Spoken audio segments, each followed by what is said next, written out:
오늘 저는 옥토신자라는 제목으로 함께 은혜를 나누겠습니다. 오늘 본문은 너무나도 유명한 말씀입니다. 그러면서도 동시에 너무나도 소홀히 하는 말씀이기도 합니다. 잘 알고 있지만 그러나 진짜 이 말씀의 의미를 우리는 깨닫지 못하고 있어요. 예수께서 바닷가에 떠있는 배에서 앉아서 육지에 앉아있는 수많은 무리들에게 천국의 비밀을 가르치셨어요. 여기 보면 하늘나라의 비밀이라고 그랬어요. 그러니까 예수님께서는 우리에게 비밀을 말씀하시기 위해서 이 세상에 오셨어요. 우리 예수 믿는 사람들은요, 비밀을 아는 자예요. 비밀이라는 게 뭐예요? 아는 자는 알고 모르는 자는 모르는 게 비밀이에요. 그렇잖아요. 비밀은 아는 자에게만 아는 거예요. 모르는 전혀 몰라요.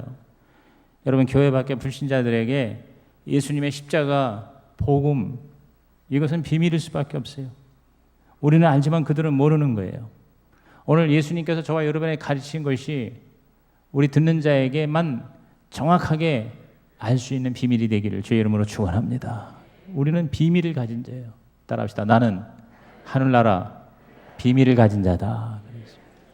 예수님을 믿고 구원을 받으면 천국에 가고 영생을 누리고 우리 하나님의 의로운 자녀가 된다. 이 비밀을 우리는 알기 때문에 오늘 이 밤에도, 이 뜨거운 여름에도 이 자리에 나와 있는 줄로 믿습니다. 근데 그 비밀의 비유가 바로 오늘 씨 뿌리는 비유예요. 여기서 이 씨가 뭐예요? 하나님의 말씀이죠.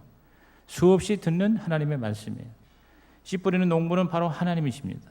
주의 종을 설교자를 통해서 하나님의 말씀의 씨를 뿌리는 게 그게 설교예요. 오늘도 이 금요철야 때에 듣는 이 말씀이 저와 여러분에게 주시는 하나님의 씨가 되기를 주의 이름으로 축원합니다. 씨 자체는 잘못이 없어요. 그 씨를 받아들이는 사람들의 마음의 밭이 문제라 이 말이에요. 하나님은 좋은 씨를 뿌려. 우리 성경에 이 말씀의 씨를 뿌리는데 그 씨를 받는 사람의 그 마음의 밭의 종류에 따라서 결과가 엄청나게 달라진다는 거죠. 아무리 좋은 씨라도 그 씨가 떨어지는 밭이 나쁘면 결과가 안 좋고, 밭이 좋으면 좋은 열매가 풍성하게 우리 가운데 임하게 된다. 오늘 저와 여러분이 바로 그러한 옥토가 되기를 주님의 이름으로 축원합니다. 저는 세 가지를 생각하게 됐어요. 말씀의 씨를 우선 받아야 돼요. 그렇죠? 아무리 마음밭이 좋아도 말씀의 씨가 떨어지지 않으면 소용이 없어요. 여러분, 이 세상에 아무리 선한 사람, 아무리 착한 사람, 아무리 진실된 사람이라도 복음의 씨가 들어가지 않으면 구원을 못 받아요. 소용이 없잖아요. 그러니까 우리가 이렇게 하나님의 말씀의 씨를 들을 수 있다는 게 얼마나 행운이고 얼마나 감사하고 여러분 얼마나 축복입니까? 오늘 이 밤에 나온 여러분은 정말 하나님의 축복을 받은 사람인 줄로 믿습니다. 그 다음에 두 번째 우리가 깨닫는 게 뭐냐면, 이왕 우리가 씨를 받는데 좋은 밭이 돼야 되겠다. 옥토가 돼야 되겠다. 그래서 저는 별명을 옥토신자, 시작, 옥토신자. 저와 여러분이 옥토신자가 되길 바랍니다. 옆에 있는 분들한테 옥토신자가 됩시다. 그 다음에 세 번째는 그 옥토신자, 즉 우리 마음의 밭만 좋아야 되는 게 아니라 그게 뭐냐면 성장하고 결실이 돼야 돼요. 열매가 나타나야 돼요. 저와 여러분이 진짜 좋은 밭이라면 반드시 씨와 좋은 밭이 만나면 30배, 60배, 100배의 아름다운 열매가 나타나게 될 줄로 믿습니다. 그래서 이러한 하나님의 축복을 저와 여러분이 받도록 하기 위해서 이왕이면 다홍치 말하고 저와 여러분이 매주마다 받는 이 하나님의 말씀의 씨가 우리 옥토에 떨어지는 은혜가 있기를 주의 이름으로 축복합니다. 그래서 예수님이 하신 말씀 오늘 그대로 한번 정리를 해보겠어요. 네 가지 밭을 얘기해서 첫째가 길가예요. 길가 신자예요. 4절 보십시오. 뿌릴새 더러는 길가에 떨어짐에 새들이 와서 먹어버렸다 그랬어요. 떨어지자마자 새가 와서 먹어버렸어요. 여기서 새는 바로 사탄이라고 예수님이 직접 해설하셨어요.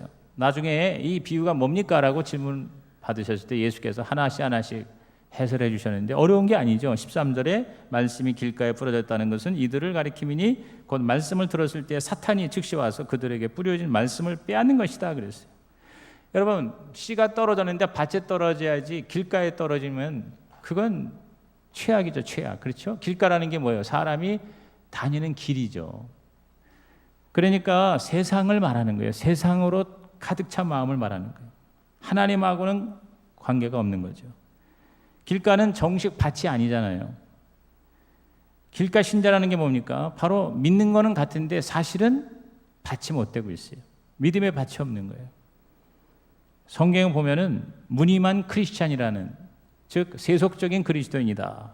사도 바울은 그렇게 말했습니다. 고린도전서 3장을 보면 거기 크리스찬의 종류가 두 가지가 나와요. 육적인 그리스도인과 영적인 그리스도인이 나와요. 그 육적인 그리스도인이 바로 이 길가의 신자라고 볼 수 있어요. 월들리 크리스찬이다.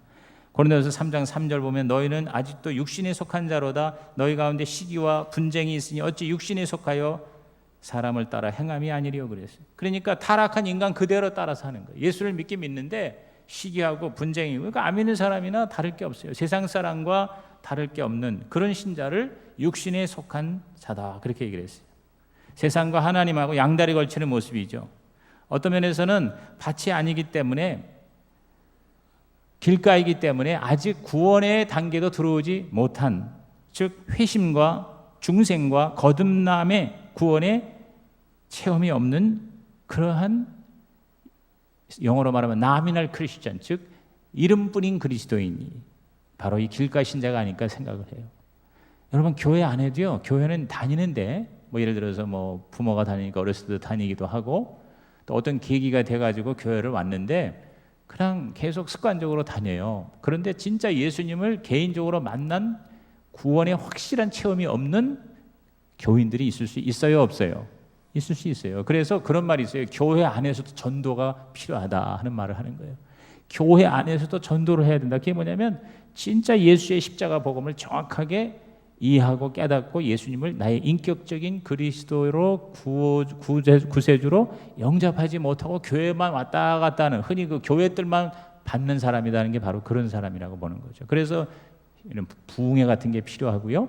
그 다음에 특별 어떤 그런 집회를 통해서 대개 이제 성령 대망회 같은 데 볼 때 그때 진심으로 하나님 앞에 깨져가지고 회개해서 예수를 다시 만나는 그런 케이스예요. 제가 지난주에 얘기한 요한 웨슬레도 어떻게 보면은 겉으로는 크리스찬이었는데 실제는 뭐냐? 그리스도인의 진정한 거듭남이 없는 경우가 있을 수 있어요. 오늘날 이른바 기독교 국가에서 그런 경우가 많습니다. 교회는 어렸을 때부터 나가는 거예요. 그런데 주님과의 개인적인 만남이 없는 거예요. 그러니까 우리는 아직 기독교 국가라고는 할 수 없지만, 그러나 벌써 복음이 들어온 지가 2세대, 3세대, 4세대가 되잖아요. 그래서 많은 경우는 4세대, 5세대 크리스찬도 있어요. 할아버지, 자기 증조 할아버지, 고조 할아버지 때부터 예수를 믿어서 지금 우리가 그리스도인이다 하는 사람이 있을 수 있어요. 그러니까 그러한 사람들 가운데에서 길가 신자가 나올 수가 있다는 거죠. 정확하게 예수님을 믿지 않고. 이런 사람은 어떻게 돼요? 길가가 아니라 밭이 돼야 돼요. 밭으로 들어와야 돼요. 오늘 저와 여러분이 겉으로만 크리스찬이 아니라 진짜 예수 그리스도가 나의 구주임을 확신하고 그 주님을 만나는 구원의 확신이 있기를 주의 이름으로 축복합니다. 그러면 그 구원의 감격이 근본적으로 있기 때문에 하나님의 말씀을 받을 때 아멘 아멘 하면서 그 말씀이 살아있는 생명의 양식이 되어서 쑥쑥쑥 성장하고 자라게 되어 있어요. 그런데 길가 신자는요, 자라지를 못하는 거예요. 그냥 똑같아요. 옛날에는 오히려 더 뭐냐면 악화될 수도 있어요. 사탄의 그 먹이가 되기 때문에 심각해질 수가 있어요. 오늘 예수 믿다가 재타락한 사람들이 대한민국에만 1,500만 명이 넘는데 이들이 길가 신자라고 할 수 있어요. 왕년에다 예수 믿었는데 지금은 뭐예요? 안 믿어요. 지금은 교회도 안 나가요. 하나님하고 관계가 전혀 없어요. 하나님이 내 인생을 주관하고 다스리는 주인이 되지 못하는 이러한 어떤 흔적만, 어떤 얼룩만 있는 그러한 그리스도인. 오늘 저와 여러분 중에 한 사람도 이런 사람 없기를 주의 이름으로 축복합니다. 제가 돌밭 신자입니다.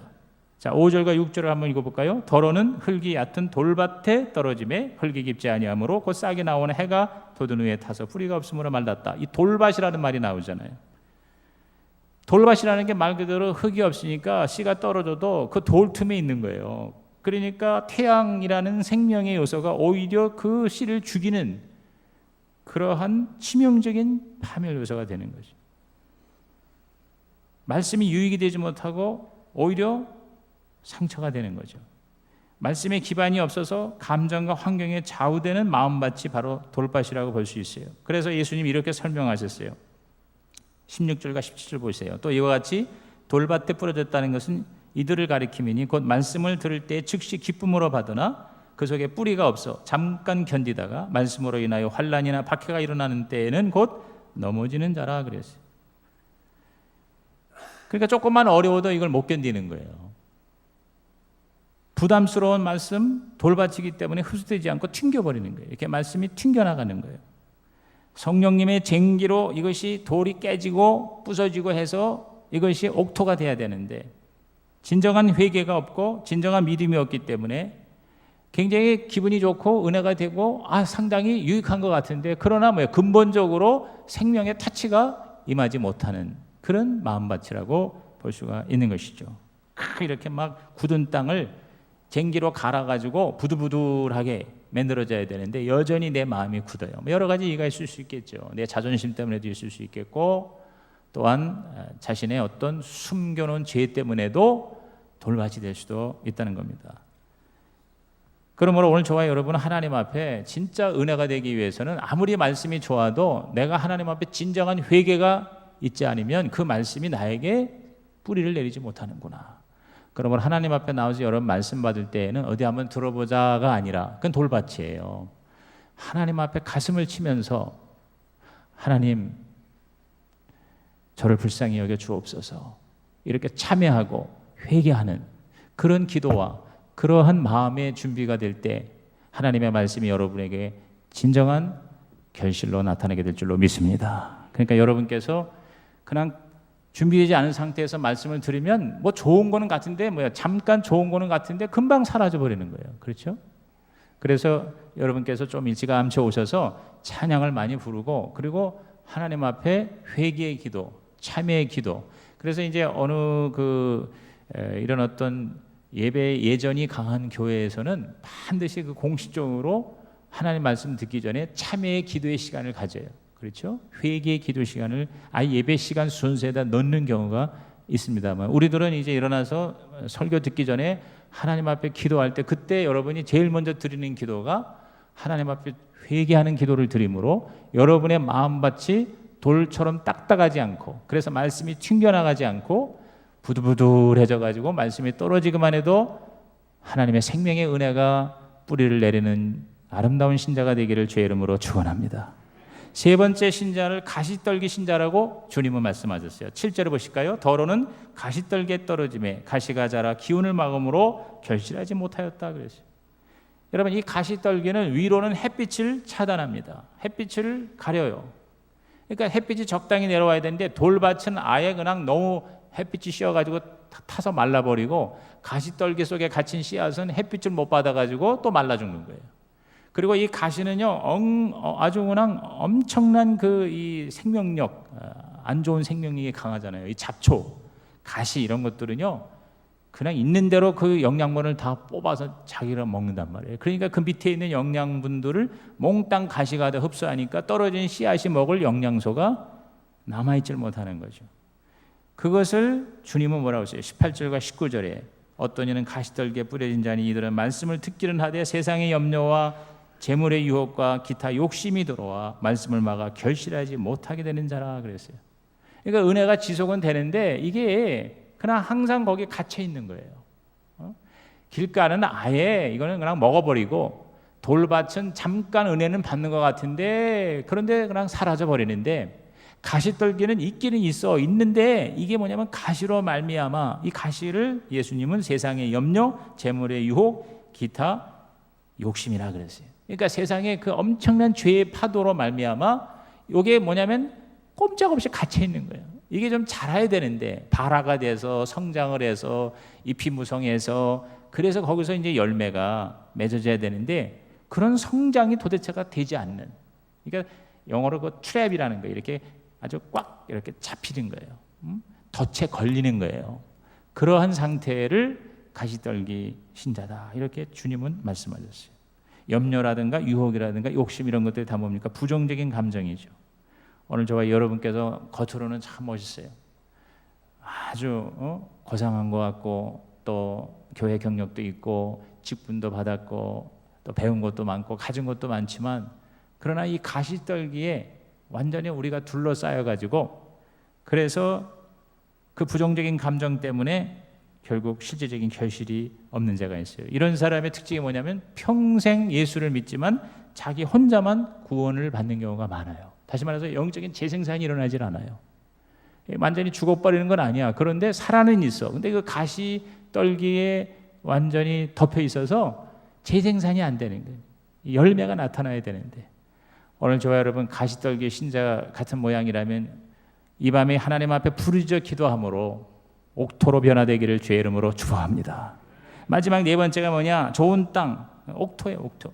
자, 8절 말씀 읽어볼까요? 시작. 더러는 좋은 땅에 떨어짐에 자라 무성하여 결실하였으니 30배나 60배나 100배가 되었느니라 하시고 그랬어요. 누가복음 8장 15절에 보면은 이 똑같은 예수님의 이 비유의 말씀을 이렇게 설명했습니다. 좋은 땅에 있다는 것은 착하고 좋은 마음으로 말씀을 듣고 지키어 인내로 결실하는 자라 그랬어요. 여기가 더 아주 정확하게 말씀 나와 있죠. 말씀을 듣고 지키고 인내로 결실하는 자라 그랬어요. 오늘 저와 여러분이 마음이 항상 착하고 좋은 마음이 되어 말씀을 경청하며 그 말씀을 지키려고 애쓰고 그리고 끝까지 인내로 최선을 다할 때 나중에 풍성한 열매로 결실이 되는 신자가 되기를 주의 이름으로 축원합니다. 제가 이 왕의 제정을 이제 다 읽고 오늘도 이제 그 목사님들한테 소개를 하면서 이제 자꾸 이제 그걸 음미를 하는 거예요. 제가 7월 25일, 26일 앞으로 이제 2주 딱 남았잖아요. 다음 금요일, 토요일 날 우리 아산에서 우리 CEO 경제분 컨퍼런스 이제 이걸 제가 주제 강의를 해야 되는데, 그렇기 때문에 이제 제가 몇 가지 책을 읽으면서 또 준비를 하면서 또 2008년도에 우리 교회에서 시작했던 이른바 일터 사도 학교의 그 프로그램을 다시 리뷰를 하고 있습니다. 근데 이 왕의 제정의 저자가 그냥 일반 자매예요, 자매. 주부야. 일반 평신도예요. 근데 지금요 얼마나 영적 스타가 되었는지 몰라. 지금 교회에서 이 집회 요청을 하는데 1000개의 교회가 밀려 있대요. 1000개 교회가. 그러니까 평신도일지라도 하나님께서 쓰시면은 지금 시대는 어떠냐? 평신도도 전 세계를 다니면서 하나님께 영광을 돌리고 하나님 나라의 대변자가 될 수 있다. 할렐루야. 오늘 이 밤에 나온 여러분들 중에서, 여러분의 자녀들 중에서 꼭 뭐 이렇게 나가서 뭐 스피치를 해야만이 하나님께 쓰임 받는 건 아닙니다. 어느 영역에 있든지 간에 하나님께서 선한 영향력을 행사하는 빛과 소금으로 일터 사도로 우뚝 여러분을 세우시기를 주의 이름으로 축복합니다. 아멘이죠? 근데 이분이 왜 이렇게 하나님께서 귀하게 쓰시는가 했더니, 이제 그 책을 쓰는데 하나님이 쓰라고 말씀하셔서 몇 번이나 못하겠다고 나는 그랬는데 하나님이 강하게 말씀하시니까 잠도 안 자고 밥도 안 먹고 2박 3일에 썼대요. 2박 3일에. 약간 뻥인 것 같아요. 근데 그 뻥도 아무나 치는 게 아니에요. 그 거룩한 뻥은 그것도 하나님의 은사인 것 같아요. 근데 쉽게 얘기하려고 제가 뻥이라고 얘기했는데 좀 과장이 심하다 그 말이죠. 2박 3일 동안 아무것도 안 먹고, 그러니까 자기가 계속 이제 한 10년 동안 강의한 거를 막 글로 쓴 거래요. 근데 그 3일 동안 쓴 거를 홍성건 목사님이라고, 그 한국의 예수전도단 예전단의 대표가 바로 홍성건 목사입니다. 저도 개인적으로 잘 아는 분인데요. 저보다 대학 1년 선배예요. 근데 이분이 이제 그 예전단 대표해서 제주도에서 열방대학을 하면서 거기서 이제 강의를 해서 그 강의에 모든 거를 다 잃어버리고 1년 동안 숨어서 살다가 자살하려고 했던 사람이 김미진이에요. 근데 이제 제주도에 가가지고 저 죽기 전에 우리 훈련이나 받고 죽자. 그래서 열방대학이라고 하는 곳에는 뭐냐면 완전히 거기서 공동체 생활을 하면서 1년 동안을 말씀 훈련을 받는 거예요. 그 중에 중요한 게 하나님 음성을 듣는 훈련을 받아요. 근데 그게 원래는 이 예수전도단은 어디에 지부냐면 YM이라고 있어요. Youth with a Mission이라는, 그게 바로 우리 한국에 와서 로스 목사님이 시작해서 예수전도단이 된 거예요. 그래서 로렌 커닝햄이라고 그래가지고 세계적인 인물이죠. 그분이 세운 게 바로 YM이에요. YM, Youth with a Mission. 근데 이제 거기서 이제 그 여러 가지 그 깊은 강의를 해요. 그러니까 하나님 음성 듣는 거라든가, 아니면 또 영적 전쟁이라든가, 아니면 또 굉장히 중요한 가르침이 바로 중보기도 이런 것들입니다. 그런데 이제 이런 내용으로 열방대학이라고 그래가지고 제주도에서 그런 훈련 공동체가 있어요. 근데 거길 간 거예요, 이 사람이. 가가지고 그 홍성건 목사님의 말씀을 들은 거예요. 근데 이 사람의 마음이 옥토가 된 거야. 그냥 이 모양 저 모양 다 깨져가지고 완전히 자기는 없어져 버린 거야, 이제. 그래서 마지막 지푸라기로 잡는 게 바로 하나님이었던 거예요. 그러니까 이게 옥토가 된 거예요. 이제 막 깨지고 부서지고 해가지고 이제 막 엎어지고 이렇게 쉽게 말하면 쟁기로, 무수한 그 환란의 쟁기로 이제 이 마음밭이 갈아지고 엎어지고 된 거지. 그런데 홍성건 목사님의 말씀의 메시지를 이 김미진이라는 사람이 듣고 여러분 100번을 다시 들었대요. 같은 말씀을 100번 듣고 그 다음에 책을 100번 읽고 그러면서 완전히 자기 걸로 내면화시킨 거예요. 그래서 저는 이 30배, 60배, 100배라고 하는 것이 실제로 가능하다 하는 것을 그 사람의 간증을 통해서 가늠할 수가 있게 되었어요. 여러분 요새 이자율이 어떻습니까? 이자가 지금 자꾸 떨어지잖아요. 대출 이자는 3%, 4%를 유지하지만 우리가 은행에다가 저금을 하면은 그 예금의 이자는요 아주 잘 받아야 3%예요. 2%대만 해도 여러분 괜찮은 거예요. 지금 뭐 보통 그 예금 같은 경우에는 사실은 제로 포인트예요. 0.1도 안 되잖아요. 그런데 30배라는 게 여러분 뭡니까? 3000%예요. 3000%. 30배의 그런 결실이 나온다는 건 이자율로 계산할 때 3000%고 60배는 6000%고 100배는 10,000%입니다. 10,000%. 그러니까 이렇게 프로테지가 상상할 수 없이 많은 것이 바로 뭐냐? 그게 바로 하늘나라의 하늘은행의 예금 이자라는 거지. 그런 얘기를 이제 이분이 하는 거예요. 그러니까 우리가 다른 게 아니라 하나님의 말씀을 진짜 나에게 주시는 하나님의 음성으로 여기고 그 말씀의 씨를 내 마음의 옥토에 제대로만 관리하면 저와 여러분의 삶에 30배, 60배, 100배 반드시 이루어질 줄로 믿습니다.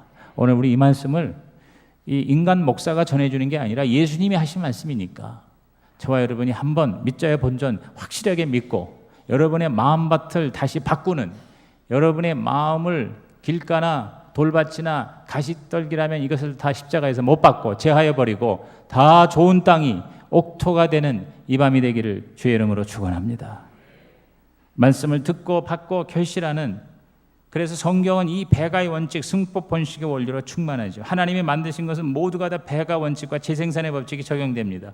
여러분 사실 아담과 하와로 인해 가지고 지금 전 세계에 지금 72억이나 되는 인구, 그리고 지금 수천 년, 6천 년 동안에 태어났다 죽었다 한 사람들을 다 합하면 몇 명이 될지 우리는 알 수 없으나 대개 한 300억 이상으로 그렇게 카운트해요. 지금 70억인데 그동안 살다 죽은 사람까지 다 합하면 인류가 아담과 하와의 씨가 300억 이상의 인간이 이 땅에 살다가 갔다는 거예요. 지금 살고 있는 사람이 한 70억 가까이 되고. 그러니까 그 아담과 하와 두 사람의 그 재생산의 결과가 이렇게 어마어마하다는 거예요. 그러니까 하나님은 이러한 생산성의 원리를 우리에게 허락해 주셨다. 옥수수 한 개에 250개 평균의 나달이 있답니다. 여러분 그 옥수수 있잖아요. 강원도 옥수수. 그런데 그거에 알이 250개가 붙어 있는데 한 개의 그 낫알이 옥수수 때가 나오고 한 대에서 두세 개의 옥수수가 열린다는 거예요. 그래서 옥수수 한 개에는 약 500개에서 700개의 옥수수를 수확하게 된다는 거죠. 옥수수 하나가 잘 농사가 지어지면 500개에서 700개의 옥수수가 된다. 감나무 한 그루가 수백 개의 감을 재생산하고 광어 한 마리가 수백만 개의 알을 낳고 조 한 개를 심어 줄기가 되면 24,000개의 좁쌀이 나온대요. 그래서 그렇다는 거예요. 저는 뭐 농사를 안 지어서 모르겠는데 이렇게 뭐냐면 하나님의 생명의 원리는 심고 거두는 법칙이고 반드시 좋은 땅에 제대로 심어지기만 하면 30배, 60배, 100배는 가능하다. 아멘. 이것이 오늘 저와 여러분의 하나님 주시는 음성이 되시기를, 그래서 저와 여러분이 옥토 신자가 되시기를 주의 이름으로 축복합니다. 마지막 고린도후서 9장 6절에서 7절 말씀을 읽고 우리 기도하는 시간 들어가겠습니다. 시작. 이것이 곧 적게 심는 자는 적게 거두고 많이 심는 자는 많이 거둔다는 말이로다. 각각 그 마음에 정한 대로 할 것이요 인색함으로는 억지로 하지 말지니 하나님은 즐겨내는 자를 사랑하시느니라. 즐겨낸다는 게 이게 옥토가 된다는 거죠. 옥토가 우리가 하나님 앞에 헌금을 드리더라도 옥토 즐겨내는 마음의 밭으로 하나님 앞에 드리면 반드시 그 심은 대로 하나님은 많이 심는 자는 많이 거두게 하신다. 오늘 남는 거는요 결국은 열매입니다. 거두는 겁니다. 우리 나중에 주님 앞에 옥토 신자로서 30배, 60배, 100배의 아름다운 결실을 풍성하게 남기는 저와 여러분 모두가 다 되시기를, 적어도 오늘 이 밤에 오신 분들은 모두 다 100% 옥토 신자로 거듭나시기를 주님의 이름으로 축원합니다. 한번 따라합시다. 나는 옥토 신자다. 나는 100배의 복을 받는다. 아멘.